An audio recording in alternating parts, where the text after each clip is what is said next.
Welcome to MOT Daily. I'm your host, Luis Acevedo.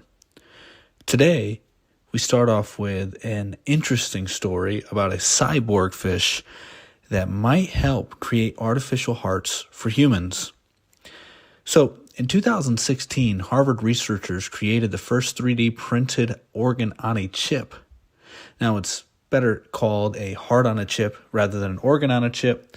But anyway, this allowed testing to be done on said organ rather than an animal.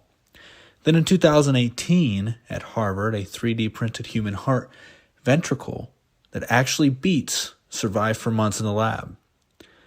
Now they have created a biohybrid fish that was made from human stem cells from heart muscles. It can also swim by itself. The muscle cells copy contractions of a human heart. This constant movement is not indefinite, however. They say it can only last for about 100 days, and to control the frequency of rhythm of the tissue, they created what is essentially a pacemaker. The hope is that this cyborg fish will lay some sort of a foundation for scientists to create an artificial heart that can replace a bad heart if need be. And it edges on what some would call cyborg science.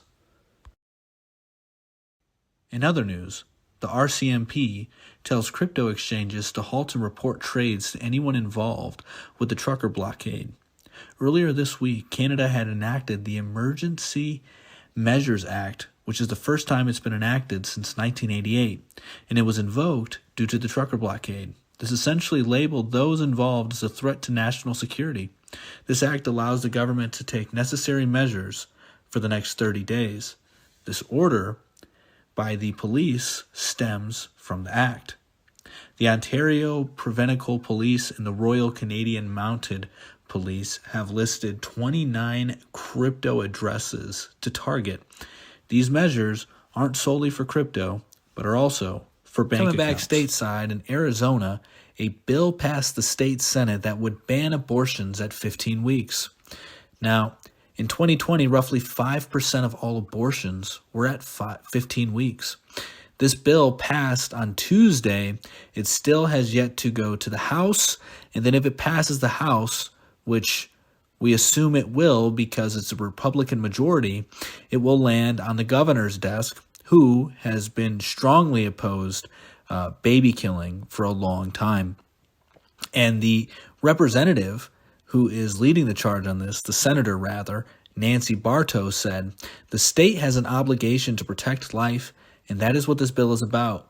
A 15-week-old baby in the womb has a fully formed nose, lips, eyelids, they suck their thumbs, they feel pain. That's what this bill is about."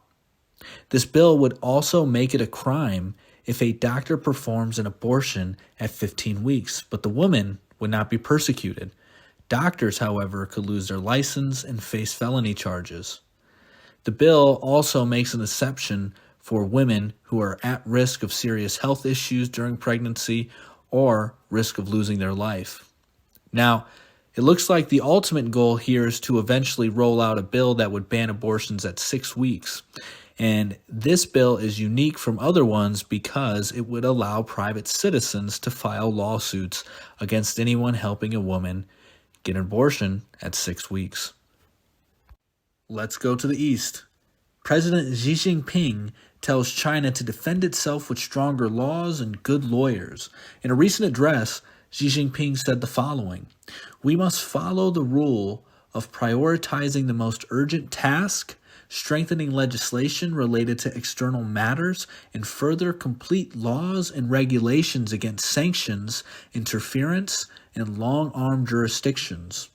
Internationally, the world has entered a turbulent period of reformation, and international competition is taking place more and more in the form of competition of institutions, rules, and laws. This is a result, end of quote, by the way, this is a result of heightened tensions between China and the U.S. As we know, the tensions has grown between what's going on over the southern China Sea in Taiwan and in other areas as China begins to take over the majority of the supply chain of the world. Now, Joe Biden signed the Uyghur Forced Labor Prevention Act into law, banning imports from Xinjiang in December. And China has actually started their first sanction, an act which would allow Beijing to take countermeasures against foreign individuals and entities involved in discriminatory measures. Xi also called for more efforts to be done domestically regarding their digital economy, AI, big data, and much more. He also said, "We must strengthen political guidance for lawyers, lead them to support the Communist Party of China and our socialist legal system, and strive to become better lawyers that both the party and the people are satisfied with." As always, Xi is attempting to put his country first, and there's nothing wrong with that. To end today's episode, we head over to Brussels, where a bike thief is charged with an ecological crime.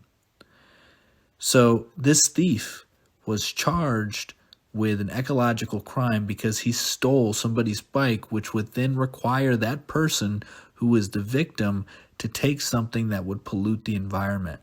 This is what the judgment reads, quote, "The time has come to punish the accused severely for offenses which have grave consequences for the planet, given that the victim who was deprived of the bicycle had no option but to use means of transport which pollute more and therefore contribute to climate change, and all that to allow the accused to buy drugs."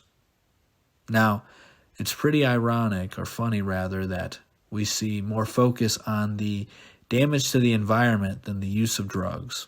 It seems to me that we will be seeing more ecological crimes and potentially eco-terrorism as we continue to quote-unquote fight climate change.